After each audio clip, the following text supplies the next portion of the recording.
Olá pessoal, sejam muito bem-vindas e muito bem-vindos a mais uma disciplina do nosso curso técnico de formação dos profissionais da educação. Tanto aquelas pessoas que cursam o técnico em secretaria escolar, como aquelas que cursam o técnico em multimeios didáticos, ou mesmo os outros cursos do Profuncionário, alimentação escolar e infraestrutura escolar.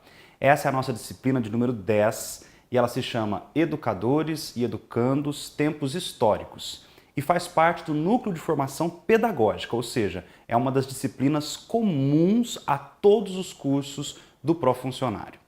Então, antes de mais nada, vamos a algumas informações importantes sobre essa disciplina que começaremos hoje. A começar por aquilo que a gente chamamos de ementa, que é uma espécie de síntese do que nós vamos desenvolver ao longo da oferta da disciplina.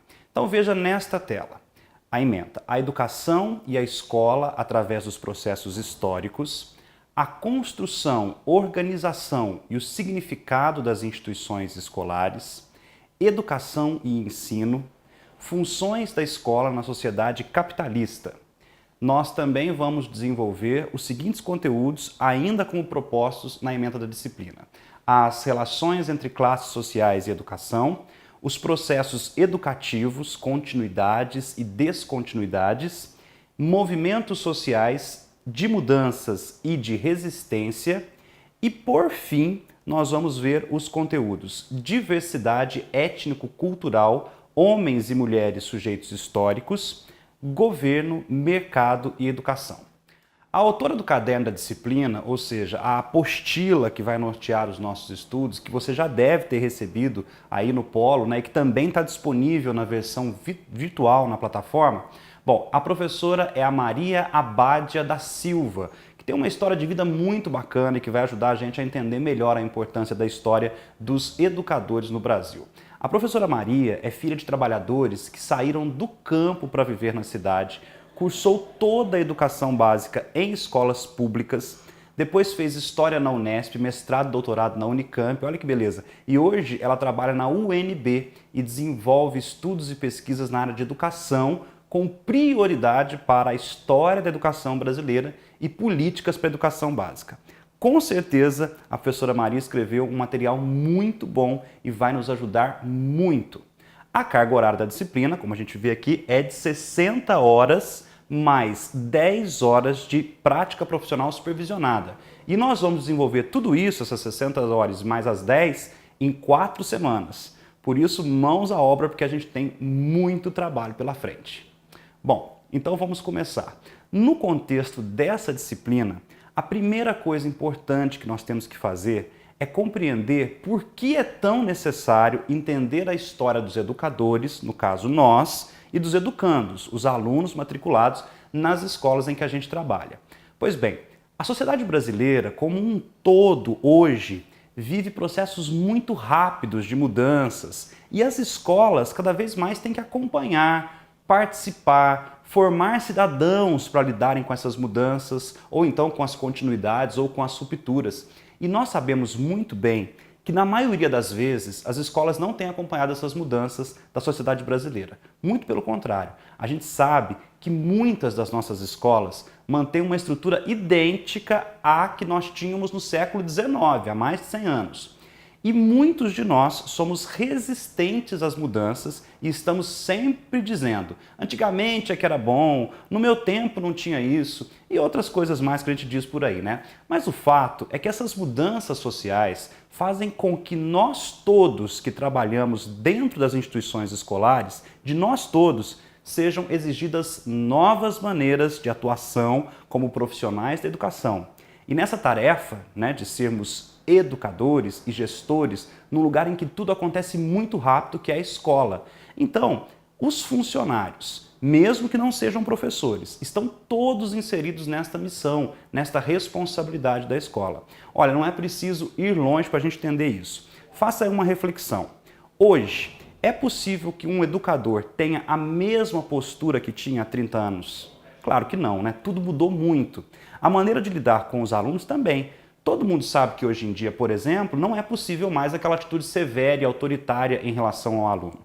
Hoje nós precisamos encontrar novas formas de lidar com os educandos, exercendo autoridade, é claro, mas sem ser autoritário, como há muito tempo atrás. Em outros tempos, professoras e professores chegavam a aplicar inclusive castigos físicos nos alunos para manter a disciplina e exercer a autoridade. Hoje a gente sabe que isso, além de um absurdo, é completamente inviável. Mas não deixa de ser um desafio a gente se deparar com a indisciplina e com a falta de vontade de aprender do aluno, muitas vezes falta de respeito dos alunos, e mesmo assim tem que encontrar, apesar de tudo isso, uma forma de proporcionar uma educação verdadeira em um ambiente tão atribulado. É desafio. Bom, nesse sentido, então, é necessário a gente saber que espaço é a escola. Como os funcionários das escolas podem ser educadores? O que é que nós temos falado, tanto ao longo do curso, que todos são educadores? Então, como se educa em outros espaços dentro da escola? Como é que se ensina e como é que se aprende em outros espaços da escola? Por que que a escola é diferente de outras instituições sociais? E por que que os funcionários das escolas necessitam de formação profissional? Olha quantas perguntas, Para tentar responder parte dessas questões, ou se a gente não conseguir responder, pelo menos refletir sobre elas, a professora Maria Badia, que como disse é autora do caderno, ela elaborou a disciplina com o seguinte objetivo e é com ele que nós vamos trabalhar. Então acompanhe os objetivos. Espera-se possibilitar aos estudantes a aquisição de conhecimentos históricos e de interpretações da escola e da educação como espaços coletivos de formação humana, de contradições, de diversidade étnico-cultural. Espera-se que o cursista compreenda a educação e a escola como parte da cultura de um povo num determinado tempo e espaço e que a história é construída por homens e mulheres em movimentos constantes de transformação, rupturas ou continuidades. Para isso, para a gente entender tudo isso, a disciplina foi dividida em 11 unidades. E nesse momento presencial intensivo, nós vamos desenvolver 2 dessas 11 unidades. Então, a unidade 1, para que estudar e compreender a educação por meio da história, e a unidade 2, educação construída pelos padres da Companhia de Jesus. Bom, vamos lá então para a unidade 1, para que estudar e compreender a educação por meio da história. Bom, a primeira coisa que a gente precisa definir é o que é educação. Nós poderíamos resumir a educação como um conjunto de processos de apropriação de conhecimentos. E aonde é que esses processos ocorrem? Apenas na escola? Claro que não, veja bem, quando você nasceu, você não sabia nada, mas você nasceu num país de língua portuguesa, muito provavelmente. Uma língua que tem milhares de anos e é falada pelos seus pais, provavelmente foi falada pelos seus avós e quem sabe até pelos seus bisavós. Quando você aprendeu a falar, foi o português que você aprendeu a falar. Olha só, pela ação da sua mãe ou do seu pai, você se apropriou de um vasto vocabulário de milhares de anos e usa ele até hoje para se comunicar. Então, a gente pode afirmar que aprender a falar é um processo educacional, correto? Muito bem, mas não é só isso. Você com certeza, além de falar português, possui um sotaque específico de uma região do Brasil, geralmente a região onde você foi criado. Bom, pode ser um sotaque esperto, como o do Rio de Janeiro, um sotaque de quem está entendendo e firmeza, como em São Paulo, ou um porta e porteiro e uai aqui do sul de Minas. Muito diferente, O meu sotaque, por exemplo, eu nasci aqui nessas bandas e, portanto, eu falo assim. Agora, veja bem, você fala com um sotaque porque você aprendeu assim. E isso é uma apropriação da cultura do lugar onde você nasceu. E também se deu por um processo educacional. E você pode ter certeza que as pessoas da sua região falam desse jeito por uma série de razões históricas. Pode ser a colonização, por exemplo, pode ser o contato dos seus antepassados com povos de outras línguas. Olha, no seu sotaque você carrega uma grande história do seu povo. Esse exemplo da fala e do sotaque pode ser levado para muitas outras situações. O jeito de andar, as coisas que você gosta de comer, a maneira como se relaciona com as pessoas, o seu gosto musical, a sua crença ou a sua falta de crença, o seu amor pelo país de origem da sua família, que muitas vezes você nem conhece, O seu orgulho e emoção toda vez que você ouve o hino nacional após uma vitória de um atleta brasileiro numa competição como a Olimpíada, por exemplo. Tudo isso foram coisas que você aprendeu, muitas delas com a colaboração da escola. Mas vamos combinar, uma pessoa que nunca tenha ido à escola também pode aprender tudo isso. Bom, então aonde é que eu quero chegar com esses exemplos? Eu quero dizer que a educação é uma prática social de homens e mulheres e ela é adotada com o objetivo de socializar e humanizar culturalmente os homens e as mulheres. É a educação que torna as pessoas parte da sociedade. Quando alguém nasce, ela nasce numa sociedade de milhares de anos e costumes e crenças e conhecimentos e é pela educação que ela vai se apropriar de toda essa história, de todo esse costume e entender essa história. Isso significa que os homens e as mulheres, enquanto vivem, produzem valores, conhecimentos, linguagem, ciências, crenças, técnicas, artes, danças, símbolos, rituais, inventam, constroem, inovam, semeiam, sonham, desejam, fazem tudo o que constituem eles como pessoa num território, numa cidade, numa fazenda, num estado. Então significa que nós somos seres históricos, que nós produzimos a nossa história, a nossa memória, a cultura, os valores, as crenças, os sonhos, as utopias. Isso é muito bonito. E na minha opinião, é isso que diferencia os homens e as mulheres, ou seja, os seres humanos, de quaisquer outros seres viventes no planeta.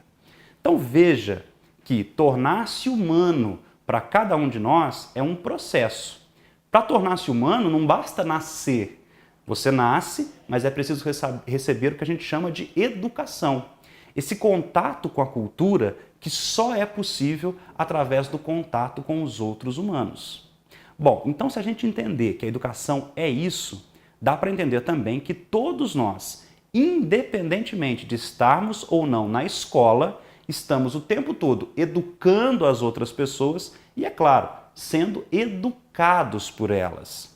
E os meios através dos quais nós fazemos isso são os mais variados. As nossas ações, as nossas atitudes que servem de exemplo para os outros, as vivências que podem ser compartilhadas, as nossas histórias de vida, os programas de televisão que a gente assiste, os projetos sociais, as propagandas, exposições que a gente frequenta, livros, filmes, marchas, passeatas, viagens, teatro, festa junina, ritual religioso, comício, excursão, palestra e tantas outras maneiras de apropriar-se daquilo que os homens e mulheres produzem e sonham. E é isso tudo que faz de nós seres capazes de igualmente sonhar, produzir, inventar objetos, desenvolver técnicas de trabalho e ter ideias brilhantes e também ter ideias ruins. Mas onde é que entra a escola nessa história toda? Bom, a escola ela tem por missão sistematizar essa educação, tudo isso que eu falei. E ela faz isso através do ensino escolar. Então veja, a educação acontece em vários lugares e é uma prática social. O ensino escolar caracteriza-se por práticas pedagógicas realizadas dentro da escola formal por meio da relação entre professores, funcionários e alunos, de maneira sistemática, programada e intencional, tendo como resultado a obtenção de certificados, diplomas ou títulos. Por isso é que muitas vezes a gente ouve gente dizendo: educação vem de berço, escola não tem que educar ninguém, escola tem que ensinar e pronto. Na maioria das vezes as pessoas falam isso para fazer referência a um aluno indisciplinado, ou que falta sempre com respeito com os professores ou com os funcionários. Mas aqui a gente precisa diferenciar essa indisciplina, que faz parte de um processo de educação do ser humano, então são as noções de respeito, são as noções de convivência, que sim, dependem muito das relações familiares. Mas a educação não é só isso, como a gente acabou de ver. E a escola tem sim a missão de educar também. Só que na escola a gente faz isso através do ensino escolar. Assim a gente dá instrução aos alunos, mas também a gente dá educação. E um grande diferencial da escola é que através dela é que se pratica o ensino e a aprendizagem socialmente reconhecidos, ou seja, oficialmente reconhecidos, como a gente já viu, pelos títulos, diplomas ou os certificados que a escola confere. Acontece que a nossa sociedade tem mudado muito nos últimos anos. A título de exemplo, Veja como a família mudou muito nos últimos anos. Goste você ou não, é cada vez mais comum nos depararmos com novos arranjos familiares muito diferentes do modelo tradicional.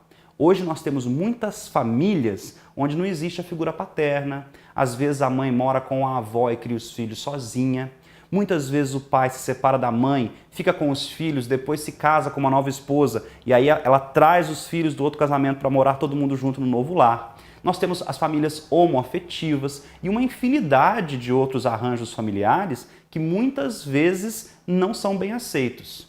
E não foi só na família que as coisas mudaram, na economia, na política, na religião, no trabalho.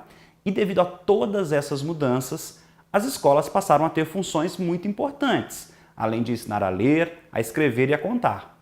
Agora, exige-se de todos os profissionais da educação uma prática voltada para o respeito às diferenças, para saber conviver com a diversidade de culturas e para a construção coletiva de práticas de uma gestão democrática no país ou na escola. Portanto, o nosso desafio é imenso. Não só saber que diferenças existem, mas que precisam ser respeitadas. E muitas vezes isso inclui até nos libertarmos de coisas que aprendemos como certas ou erradas. E aí é preciso criar, inventar, modificar rotinas, propor, construir, além de aprender a respeitar o meio ambiente, as florestas, o patrimônio público, as culturas diferentes, a diversidade étnica, os valores morais e éticos e também de solidariedade. Observe que compreender quando, como e onde acontece a educação pode nos auxiliar a ler o mundo e agir sobre ele, como nos ensinou Paulo Freire. Portanto, veja o que diz Paulo Freire. Compreender como ocorrem os processos educativos na formação humana de homens e de mulheres ao longo de sua história possibilita conhecer como nos constituímos, o que somos e como agimos em nossa cultura. Veja a beleza disso. Tudo que você acredita, tudo que você respeita, a sua noção de certo e de errado, os seus valores, a sua honestidade e até mesmo aquelas relações intempestivas que você tem de vez em quando e que você acha que é instintivo, na verdade é fruto dos processos educacionais pelos quais você passou nas mais diversas fases da sua vida e nos mais diversos lugares. E quando a gente compreende esses processos, a gente entende por que é que acreditamos em certas coisas, por que é que achamos algumas coisas legais e outras coisas inadmissíveis. Eu vou dar um exemplo histórico. Há 150 anos atrás, a maior parte da sociedade brasileira achava que a escravidão era uma coisa normal. E isso se devia a um processo educacional, que durante gerações ensinava que os africanos eram seres inferiores, em alguns casos até que não tinham alma, e por isso podiam servir aos brancos. Hoje, isso é um absurdo, sequer ser pensado. E por que nós evoluímos? Porque entendemos que nada disso é verdade, que seres humanos são iguais, que não existe nenhum caráter genético de raça que indique qualquer superioridade, seja ela física, seja ela intelectual. Mas veja, foi preciso compreender as bases desse racismo, se desapegar de coisas que até então eram aprendidas e ensinadas como naturais e certas, e mais que isso, estudar muito para compreender e até provar essa verdade científica, de que todos os homens e mulheres são iguais e que, entre nós brasileiros e um grupo de japoneses, por exemplo, existem muito mais características genéticas que nos aproximam do que características genéticas que nos diferenciam, e assim com negros e brancos. Eu vou dar outro exemplo. O Brasil é um dos campeões mundiais em violência contra a mulher. A cada 11 minutos, uma mulher é espancada no Brasil. Isso é um dado tristíssimo e estarrecedor. Todo mundo sabe que a gente precisa mudar isso. E, com certeza, para mudar isso, nós precisamos rever aspectos culturais e, consequentemente, educacionais. O que eu quero dizer com isso é que existem muitas, milhares de pequenas coisas que estão o tempo todo nos reafirmando que mulheres são inferiores a homens, que homens são superiores, seja pelos salários, que delas é menor, seja pelas profissões exercidas, seja pela nossa reação a certos comportamentos, que é completamente diferente quando trata-se de um homem e quando trata-se de uma mulher, pela maneira como educamos as meninas para serem frágeis e os meninos para serem violentos. Então, entender os processos educacionais da cultura do machismo, por exemplo, é importantíssimo para tentar rever essa cultura e vislumbrar uma sociedade onde mulheres e homens sejam respeitados. Eu estou dizendo tudo isso para mostrar para você que a educação está na base de todo comportamento social, seja ele benéfico ou maléfico. E se a gente pensa e deseja uma sociedade mais justa, com menos desigualdade social, com menos pobreza, com menos criminalidade, o caminho para essa nova sociedade passa invariavelmente pela educação. A gente precisa compreender por que é que nós chegamos até aqui para que a gente possa traçar as estratégias que vão nos levar a um outro patamar de sociedade. Veja que quanto mais eu vou falando, mais difícil vai ficando a missão da escola em todo esse contexto social. Bom, nós poderíamos resumir tudo isso que foi falado da seguinte forma. Podemos dizer que a história permite enxergar nossas raízes e compreender por que as civilizações, os povos organizaram-se de determinada maneira, o que foram e como se transformaram naquilo que são. Nesse sentido, a educação, como parte da cultura, ilumina em nós a inteligência humana e permite sermos criadores, inventores, construtores de objetos, símbolos, linguagens e valores. Bom, agora a gente vai fazer uma pausa nessa videoaula. A sua professora mediadora ou seu professor mediador vai pausar o vídeo, dar 5 minutos para que você anote aí no seu caderno, em uma folha de papel, o seguinte. Faça uma lista com 3 coisas que você acredita serem grandes desafios para a escola brasileira nos dias atuais. Você vai fazer essa lista, ou seja, você vai listar esses 3 desafios para a escola brasileira. Isso faz parte do nosso primeiro pratique da disciplina. Ainda hoje, depois que terminar a videoaula, nós vamos debater sobre isso que vocês vão escrever agora. Então pense bem, não tenha vergonha de colocar aquilo que você realmente acredita, por mais simples ou mais bobo que possa parecer. E daqui a pouquinho eu volto. Até já. Muito bem, voltamos à aula e agora nós passaremos para o conteúdo da unidade 2 da nossa apostila. O tema é a educação construída pelos padres da Companhia de Jesus. Então eu proponho, como primeira atividade, que você observe esta imagem que aparece na tela. Aí você tem um padre jesuíta ensinando os índios em uma paisagem característica brasileira, de praia, de construções coloniais ao fundo, que lembram as primeiras igrejas e as primeiras escolas no Brasil, que são exatamente jesuítas. Quando a gente vê uma imagem dessa, a gente tem a percepção dominante no senso comum de que os índios estavam sendo ensinados como se nada soubessem. Mas na verdade não é bem assim. Veja essa afirmação. Antes mesmo da ocupação dos colonizadores portugueses, o território brasileiro já era habitado por numerosos povos indígenas, os quais tinham formas próprias de organização social e vivências de processos educativos na tribo por meio de tradições, códigos de linguagem, danças, festas e rituais religiosos. O espírito comunitário, a participação da mulher nos rituais religiosos e na agricultura e a ausência de castigos na educação dos filhos intrigaram os colonizadores. Olha quanta coisa importante nessa afirmação. A primeira é saber que o território brasileiro era habitado por povos que já viviam organizados em sociedade, que tinham sim processos educativos, é claro que não era uma educação escolar, mas sim um processo em que os conhecimentos eram transmitidos de pais para filhos. Os índios, como são chamados esses povos, tinham muitas tradições, rituais religiosos, hábitos alimentares e danças que persistiram mesmo com toda a dominação cultural europeia e até hoje estão presentes na cultura brasileira. Desde o nome de rios e cidades até grandiosas festas de projeção nacional, como o Festival de Parintins na Amazônia e muitos pratos da nossa culinária. Outra coisa importante é perceber que os índios demonstraram um comportamento cultural que intrigou os portugueses. Por exemplo, eles não castigavam seus filhos para educá-los. Outra coisa, as mulheres participavam de rituais religiosos. Todo mundo sabe que até hoje, nos rituais católicos, por exemplo, muitas coisas não são exclusividade dos homens, né? As mulheres não podem fazer. Então veja, coisas que o homem colonizado demorou 500 anos para perceber, os índios já praticavam. Inserção da mulher na cultura, uma educação sem castigos corporais. Os índios não tinham, por exemplo, em sua cultura, essa ideia da necessidade de trabalhar para produzir riquezas, enriquecer e, com base na posse de bens materiais, se estabelecer socialmente. Eles não acreditavam ou não percebiam esse tipo de desenvolvimento. Mas para os portugueses era importante incutir essas ideias nos nativos, pois isso poderia servir aos interesses dos portugueses, da colonização.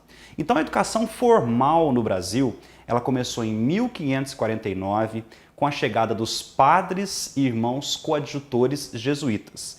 Esses religiosos, no litoral brasileiro, criaram 17 colégios, seminários e internatos, como esse que aparece nessa imagem. Esse é o colégio jesuíta fundado em 1554, que constituiu o núcleo inicial da cidade de São Paulo. Hoje o local é conhecido como Pátio do Colégio, é uma espécie de marco zero da cidade. Pois bem, nesses colégios, os jesuítas ofereceram 4 cursos: elementar, humanidades, ciências e artes e filosofia e teologia, destinados à educação das elites, aos filhos de portugueses nascidos aqui no Brasil, aos filhos dos fazendeiros e aos filhos dos senhores de engenho. A educação ensinada formava novos padres para continuarem os trabalhos missionários ou servia para preparar administradores locais. Eles aprendiam conteúdos humanísticos nos cursos de latim, de gramática portuguesa, de retórica e de filosofia. Então veja bem, os primeiros colégios brasileiros eram destinados exclusivamente aos filhos da elite. Eles visavam preparar os novos líderes da sociedade, os novos padres, que continuariam o trabalho de catequese e evangelização dos índios. É importante a gente perceber isso para a gente entender que a educação é um exercício de poder e desde muito tempo ela é compreendida como exercício de poder. Ou seja, nunca foi interesse de quase nenhuma autoridade brasileira uma educação de qualidade para todos. Por quê? Porque quanto mais bem educado for um povo, mais consciente ele vai ser da sua própria realidade e mais questionador será. E isso nunca interessou aos donos do poder e aos donos das riquezas. Na verdade, isso sempre representou uma ameaça para eles. O que eu quero dizer é que manter um povo na ignorância é uma ótima estratégia para manter uma concentração de poder e de riqueza. Isso não é novidade nenhuma. Mas então, voltando à educação jesuíta. Os índios, como eram educados na fé cristã e nos valores europeus, como que isso acontecia? Bom, os jesuítas criaram também os chamados aldeamentos e os recolhimentos destinados à catequese, à evangelização e à preparação de mão de obra, civilizando as tribos indígenas para que elas colaborassem na exploração da riqueza das terras. Então, veja essa imagem da planta de um aldeamento jesuíta. Aqui dá para perceber que já somem as características de uma tribo indígena, com aquela oca onde todos moram juntos e começam a surgir moradias separadas para as famílias, o pátio central ganha cruzes, as moradias já são alinhadas, num desenho muito próximo ao que hoje é o das nossas pequenas cidades, até grandes cidades. Então, de certa forma, já é possível, só por esse desenho, ter uma ideia da destruição da cultura e do modo de viver indígenas, em detrimento da cultura europeia. Pode parecer bobagem, mas não é. Todos esses detalhes precisam ser percebidos para a gente poder entender o processo de dominação e colonização. Nesses locais, os índios eram submetidos a um processo de civilização que podia incluir a alfabetização também. Os jesuítas celebravam ali os rituais religiosos nas aldeias, batizavam os índios, ensinavam a eles a língua portuguesa, os costumes portugueses, o catecismo católico e também os índios eram forçados ao trabalho. E a corte portuguesa permitia que os indígenas hostis e rebeldes fossem aprisionados pelos portugueses que viviam aqui. Bom, qual que é o resultado de tudo isso?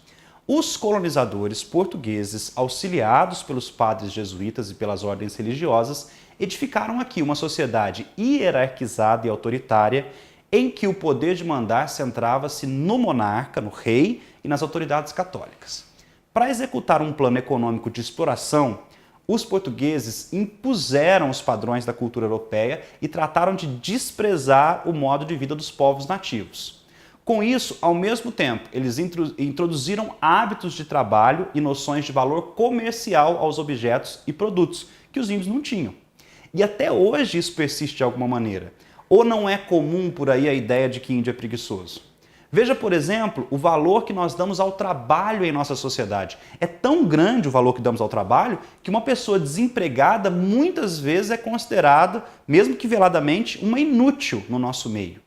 Também é muito comum no cotidiano brasileiro algumas pessoas serem mais bem tratadas em bancos ou em lojas por serem mais abonadas financeiramente, não é verdade? Então, quantas vezes nos deparamos com alguém que, por opção, decidiu viver de um modo mais simples e nós acabamos achando que trata-se de um sujeito fracassado, porque a nossa ideia de sucesso está condicionada aos ganhos financeiros. Aprendemos isso desde a colonização. Agora, trazendo para a nossa realidade, por que é que os funcionários de escola que estão em atividades não docentes nunca tiveram a mesma valorização dos docentes? Sempre foram considerados secundários. Olha, se a gente olhar para esses colégios jesuítas, a gente pode um pouquinho compreender pelo menos uma parte dessa questão.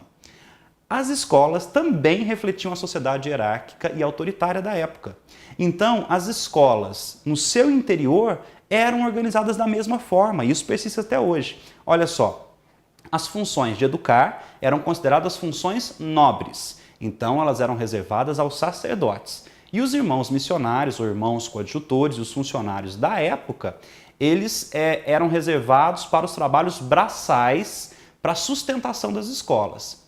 Depois, os índios e os negros escravos foram incorporados como funcionários dessas escolas e os irmãos coadjutores passaram a ser os chefes dos índios e dos negros dentro da escola. E a tarefa de educar ficou então sempre na mão dos sacerdotes e dos religiosos, porque era considerado mais nobre. E isso não passou até hoje, gente. No contexto da educação escolar, a docência é considerada uma função nobre e a gente se esquece ou menospreza todas as outras atividades que envolvem o processo de educar. É importante sempre lembrar que para que uma aula transcorra normalmente, um monte de coisas que não são apenas sala de aula tem que funcionar também. A luz tem que estar boa, o ambiente tem que estar limpo, os alunos têm que estar bem alimentados, a secretaria tem que funcionar direitinho, todos os espaços escolares têm que estar bem. E todo mundo que está envolvido no processo educacional, independente de ser professor ou não, tem que ser valorizado como educador, tem que ser qualificado como educador, tem que ser tratado como educador e tem que agir como educador. É essa a nossa bandeira aqui do Profissionário, a gente já falou isso milhares de vezes. Bom, então resumindo esse nosso segundo capítulo da disciplina, nesta unidade foi possível compreender que a educação, durante o período colonial, foi uma estratégia dos colonizadores portugueses para negar a identidade indígena e seus processos educativos, para implantar na colônia a visão europeia de mundo, a cultura europeia, os valores europeus, a religião europeia. E o resultado disso tudo, ao longo dos mais de 500 anos de história de dominação europeia sobre o nosso território, a gente já sabe. Milhões de índios mortos, aldeias e povos inteiros dizimados, principalmente aquelas tribos que não se submetiam e se revoltavam contra os portugueses, muito da cultura indígena simplesmente perdido, esquecido e negligenciado por esse processo que a gente chama de aculturação. E até hoje, em nome do dinheiro, da riqueza, do poder e da dominação, muita gente de olho e querendo acabar com as poucas terras que foram reservadas e preservadas nas mãos das tribos indígenas. Bom, eu vou me despedindo por aqui, mas eu deixo desde já a indicação do segundo pratique da disciplina, que será feito com a turma toda reunida. Então, todos juntos, em uma tempestade de informações, juntos com o mediador ou a mediadora, vão construir um pequeno histórico da educação escolar aí do seu município. Depois, em nome da turma, um dos cursistas vai postar esse histórico na plataforma. Então pensem aí, qual foi a primeira escola inaugurada aí no seu município? Alguém sabe mais ou menos em qual ano ela foi inaugurada? Quais os cursos que essa escola oferecia? De cabeça que você tem que pensar isso. Depois dessa escola, onde mais foram abertas novas escolas aí no município, na cidade? Tem faculdade na cidade? E o polo da Rede ETEC, por exemplo? Desde quando que ele está presente nesse município? Eu tenho certeza que se todos contribuírem com alguma informação, com alguma lembrança, todo mundo vai aprender um pouquinho mais sobre a educação aí do município de vocês. Compreender a história da educação.